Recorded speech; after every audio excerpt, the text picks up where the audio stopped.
the platform of should we be voting for a person who is against immigration, or should we do the whole no tangible, no vote? Anyone who is for illegal immigration and even maintaining the current levels of legal immigration is against true justice and prosperity for Black Americans. Now, you will have that situation where a person is for reparations, but they may also support immigration. We do have that. In that case, I'm always going to go with reparations. But a true reparationist will realize that illegal immigration is one of the biggest threats facing Black Americans. And let me be clear.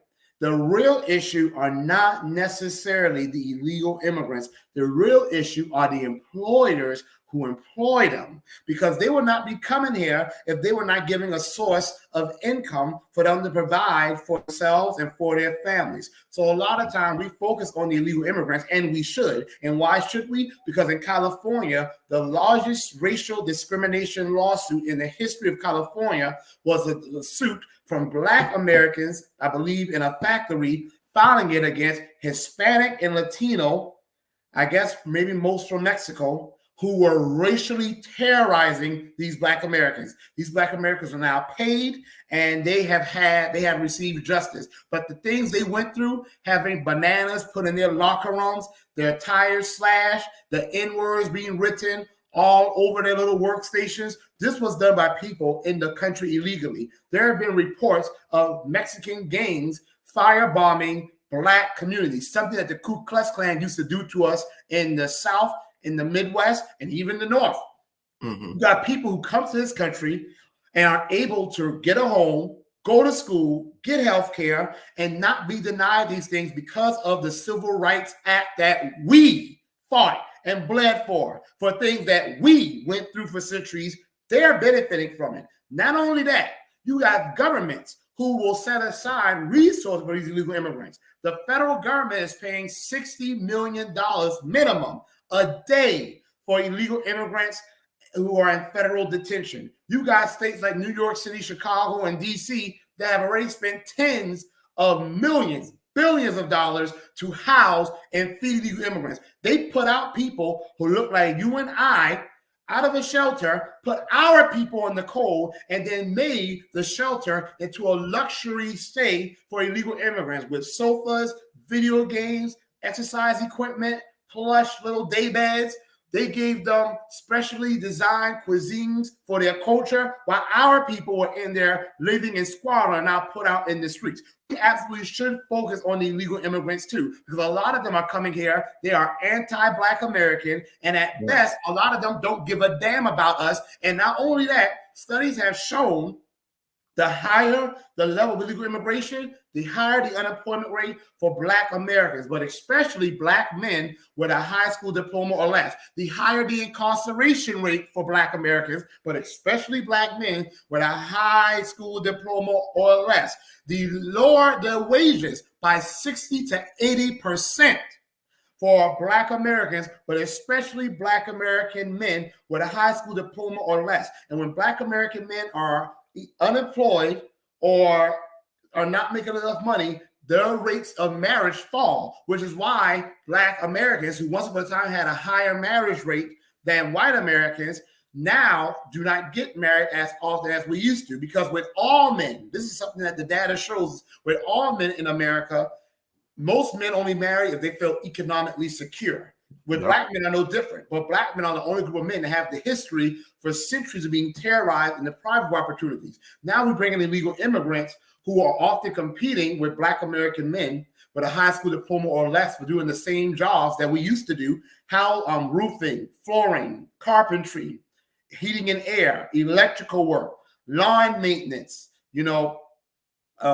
tree maintenance, all of those different things. And you see that illegal immigration is one of the most, I will put it, almost the premier threat that we are facing at this moment. And not just because of the negative economic impact they have on us, but also because of the anti-Blackness. And may I say something else real quick?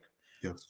let me kill this myth that they're doing jobs that no one of us want to do. Black Americans are still largely doing the jobs that illegal immigrants do in parts of the country where there are large Black American populations. We are still the ones working in factories. We are still the ones doing lawn maintenance, heating and air, electrical work, roofing, drywalling, carpentry, flooring, okay, auto mechanics. We're still doing those jobs in large numbers, but we're doing them less and less, not because we don't want to do them, because if that was the case, we wouldn't be doing them now, but because illegal immigrants are coming here offering to do it for a cheaper price, because they're getting paid in cash, not having to pay taxes. Sometimes they're bringing over other illegal immigrants who they don't pay, so they can bring over, you can get 3 employees for the price of 1 when it comes to people doing it illegally. But not only that, illegal immigrants in those fields I just named make up 20 to 50% now of the workforce. But in areas where, like under the Trump administration, where immigration and customs enforcement, when they raided these farms and raided these factories, the next day, Black Americans were there doing those jobs. So that's an anti-Black American myth that these illegal immigrants are doing anything that we don't want to do. And we not only do it already, we can do it way better and a far more higher quality. That's funny that you say that, because I always be at work like, yo, they try to make it seem like these people be working hard. They actually really lazy, keeping a buck. Because the moment they be standing around and they be like, oh, as soon as you stand around, they be like, oh, can you do this and do that? But it's funny because I see it in real time. And the issue that I have that's a big issue, because I'm like heavy into the whole prison reform thing too. You know what I mean? So it's like they bring these people over here and they immediately get a job, right? Because they're coming over here from another country. But the ill part is that you want to go through my background and give me the hardest time over charges I caught in 2003, 2006, and you like barely even want to give me the job based off my criminal record, but you don't know if this dude been handling drugs, pedophile.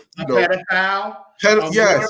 Right. They just hop the border. We don't know who they really are, and no one going to tell me about identity fraud. I used to work at a car lot called Ojeda's Auto Sales, owned by a white Cuban, and a lot of the customer base we had were Hispanic.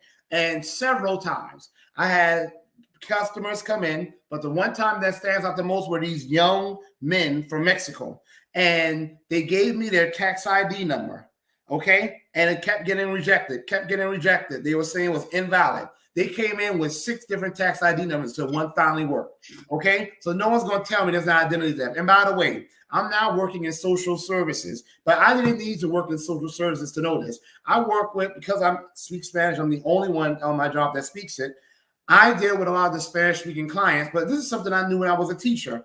All they have to do is have an American-born child, and they get benefits out the wazoo. They get housing, they get food stamps, they get assisted transportation, clothing, okay? They can get classes to teach them English.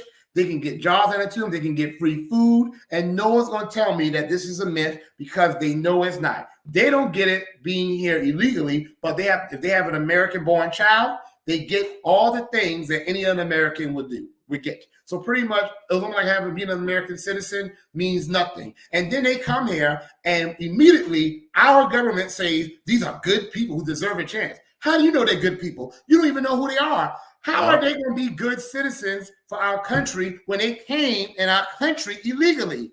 If I'm looking at 2 people, and I got one who has been in our nation for centuries, Black Americans, fought for our nation, even when our nation has been terrorizing them, built our nation, invented things that have progressed our nation and the world, it has every reason to hate this nation and turn on it, and yet they never have. And they're simply telling this nation that if you are truly a just nation, you will do right by us.